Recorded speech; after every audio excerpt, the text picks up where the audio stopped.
Someone less capable than you is succeeding, and here's why: they project certainty. They speak decisively and act as if they deserve everything, and the world believes them. Meanwhile, you hesitate, overthink, and wait for the perfect moment, words, or feeling. This delay allows others to seize what could have been yours. Confidence isn't a trait, it's a weapon, and if you don't wield it, it can be used against you. As Machiavelli understood centuries ago, boldness leads to advancement, even without skill, while hesitation holds back brilliance. Power isn't granted to the most talented, but to the most certain. This isn't about motivation or comfort, it's about control. This guide will teach you to eliminate hesitation, speak with authority, and move with commanding presence. Pay close attention, as your weakness will be replaced. You weren't born weak, you were conditioned through repetition, reward, and rules to obey, seek approval, and constantly ask for validation. What resides within you is not a true man, but a servant trained to please and submit, flinching at judgment and waiting for permission. That internal voice, the one that hesitates, overthinks, and apologizes, isn't you. It's the inner servant, and you must eliminate it to achieve freedom. Machiavelli didn't whisper, he commanded. He didn't wait for understanding, he acted and let others catch up. He didn't ask for power, he seized it, knowing that those who ask don't deserve. Your transformation begins with inversion: when you want to shrink, expand. When you want to explain, pause. When you want to apologize, stare. True confidence isn't about feeling ready, it's about doing what your inner servant would never dare. Walk faster, take up space, stop nodding, and stop softening your tone.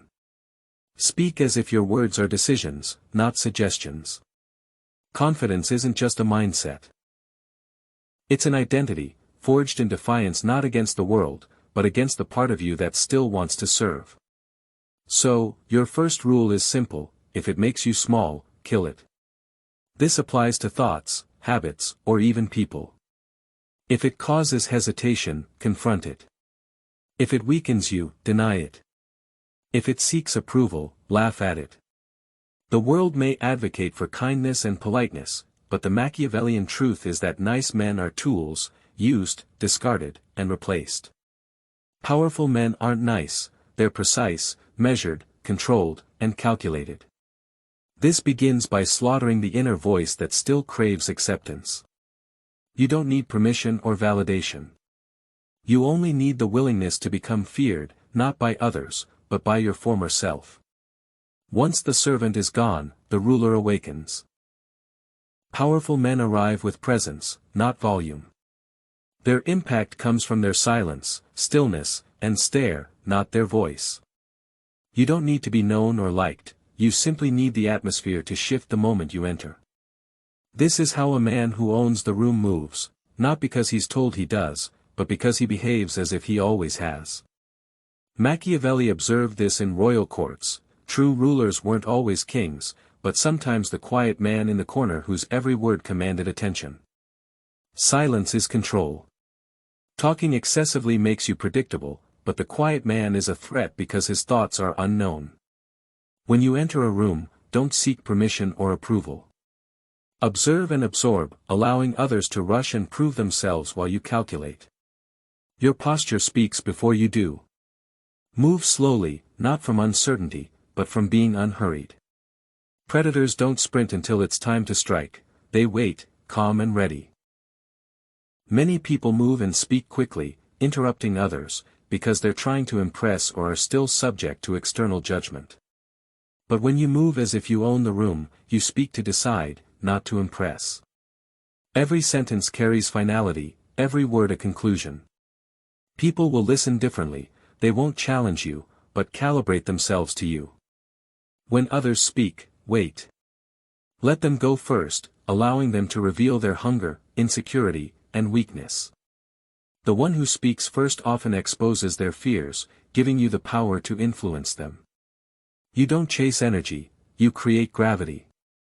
At this level, confidence isn't about being liked, it's about making others question their own position simply by being near you. Carry yourself as if you've already won, not arrogantly, but like someone who doesn't compete because he has already chosen himself. If they respect you, good. If not, even better. Indifference to approval is the ultimate form of power. If the room wasn't yours when you entered, they'll remember it as yours when you leave, not because you demanded it, but because you didn't have to. Words are weapons, yet most people speak as if seeking permission to exist. You can instantly spot them: the rising tone at the end of sentences, nervous laughter, and endless qualifiers like, I think maybe, or I'm not sure. This isn't speech, it's self-sabotage.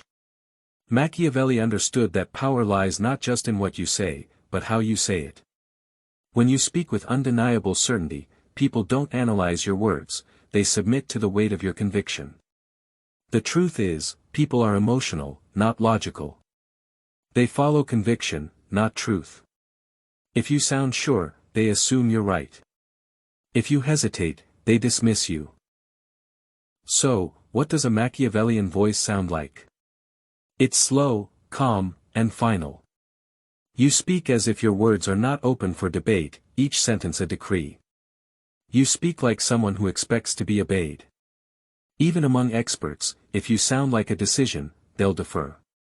That's the first rule: sound like the end, not the beginning. And here's what most won't tell you: you don't need to speak often to be respected. In fact, speaking less means more, as frequent speech offers more opportunities for others to decode you, challenge you, or stop fearing you. When you do speak, eliminate softness. No fillers, no explanations, no apologies.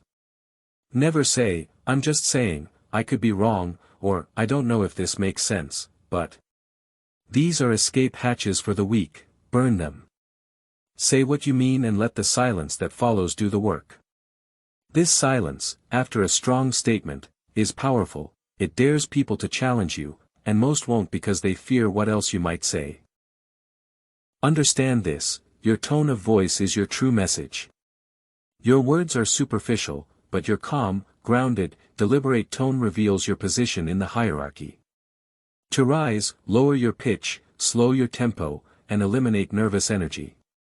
Sound like someone with nothing to prove and everything under control, a man who's already decided and expects the world to catch up. You win conversations not by being louder, but by speaking in a way that makes people perceive your words as facts, not suggestions. This is how rulers, generals, and kings speak.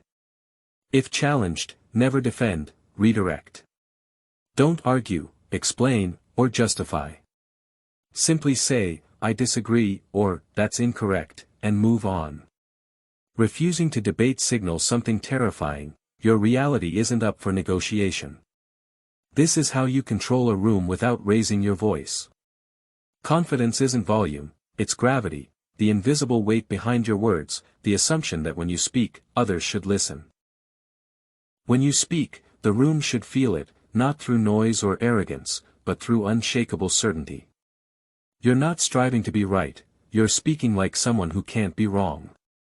You're not trying to be heard, you're speaking like someone who doesn't care if others agree because they will eventually. That's power. From now on, it's either this way of speaking or silence. Confidence without control is merely decoration. You can project authority, speak well, and move with purpose, but if a single sentence can trigger an emotional reaction, you remain exposed, not powerful. This is where most men fail. They master external presence and speech, but their emotions remain vulnerable. A hint of disrespect provokes a reaction, a compliment softens them, and silence sends them spiraling. You aren't truly free until you master the internal war within your own mind, which begins by rewiring your identity. Machiavelli understood that in courts of power, dependency, emotional or otherwise, was more feared than enemies. He trusted control, not affection. Once people know what moves you, they know where to press, and you become manageable, no longer dangerous. Manageable men are discarded once their usefulness wanes. The transformation: stop reacting and start calculating. When insulted, don't explain, observe and extract data. What are they trying to gain? What are they hiding? When praised, don't melt, analyze. Why the compliment now? What do they want? When ignored, don't panic, become colder. Silence becomes your weapon, not your wound. This is about becoming psychologically unreachable, not emotionless, but unshakable. You feel everything, but act only when it serves your objective. When tested, show no visible discomfort. Your mind is a fortress, and you decide who enters. This is how you stop being manipulated. Most men are easily controlled. Tell them they're inadequate, and they'll over-explain. Tell them they're amazing, and they'll chase you. Withdraw emotionally, and they'll beg for reconnection. This isn't power, it's programming. Until you break this code, you'll remain a tool for others. How do you rewire? You eliminate the need to be understood. This desire to explain, to be seen, to be validated, is the root virus that makes you controllable. Burn it. You don't exist to be understood, you exist to strategically, surgically, and silently move the world around you. You kill the fear of rejection. The Machiavellian mind doesn't chase acceptance, it controls access. You don't want to be invited in, you want people to wonder what happens when they're no longer allowed near you. And you kill the habit of reacting emotionally. Emotions are real, but irrelevant unless weaponized. Use anger as fuel, insults as leverage, doubt as silence, and let results speak for themselves later. This is how powerful men are built. They don't become robotic, they become undeniable. Once your emotions can't be swayed, people can only watch you move with precision and fear your next move. Let others pursue peace and understanding. You pursue clarity and control, because the world doesn't care how you feel, it responds only to what you project: certainty, direction, gravity. When your identity becomes unshakable, you become dangerous, not through violence or loudness, but because you're unreachable. People will test you, praise you, ignore you, and tempt you, but nothing will work. You remain cold, calm, and calculated. In time, they'll stop trying to manipulate you, realizing something terrifying: you are the one person they cannot move. This is the ultimate transformation, not just posture, speech, or appearance, but identity. You no longer adapt to others, you shape the room, the rules, and the outcome. You don't need understanding, acceptance, or anything from anyone because you belong to no one. That makes you untouchable. To the weak, rejection feels like a wound. To the powerful, it's a signal, a gift, a message that you were too available, too obvious, too desperate. This is valuable information, now you know what to eliminate. Understand that rejection isn't personal, it's positional. People reject what they believe they can survive without. If they said no, they believe they lost nothing. This isn't an insult, it's intelligence. Now you know their stance and your own, allowing you to position yourself to strike back later when they're weak and you're untouchable. Never appear affected. When rejected, never appear affected. The moment you show pain, they win. This isn't about them, it's about your legacy. A Machiavellian mind doesn't panic when a door shuts, it makes the room colder. You weren't rejected, they were disqualified from accessing you. Rejection is only real if you acknowledge it. So, don't react, evolve. Withdraw your presence like a weapon.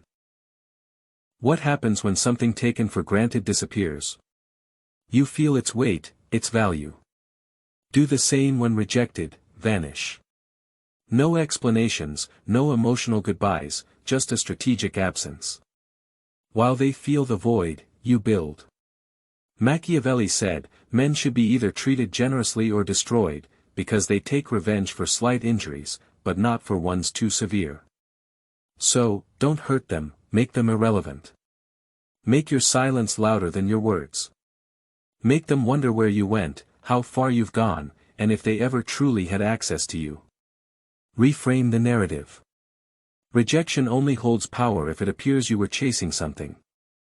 So, rewrite the story for yourself: you weren't rejected, you selected yourself out of a game too small for you. You allowed them to say no because you were observing their behavior, giving them one chance to recognize power. They failed, revealing everything you needed to know. Now, vanish and upgrade.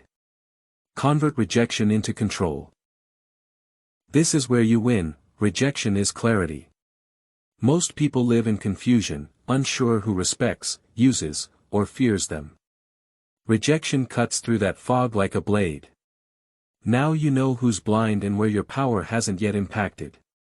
So, refine your edge, sharpen your image, and amplify your value so loudly that those who once ignored you now have to explain themselves when your name is spoken. The next time they return, and they will, you won't even need to reject them, you'll have already evolved beyond their reach. That's control, silent, permanent, elegant. Weaponize your comeback. The goal is never revenge, revenge is emotional. Machiavellian power is always calculated. Don't try to get back at anyone, let time handle it. Reappear only when your presence creates discomfort, when your success is so visible they can't avoid it, when the person who rejected you now watches you dominate the very space they thought you didn't belong in. Say nothing. Offer no spite, sarcasm, or ego. Offer a simple glance, or better yet, no glance at all. Because now, you're not seeking acceptance, you're setting the standard. Rejection isn't defeat, it's a test, a filter, a fire that shows you what needs to be cold, cut, and left behind.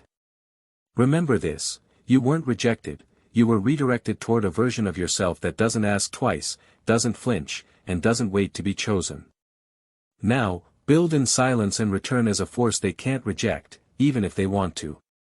You've been reshaped, not just inspired or motivated.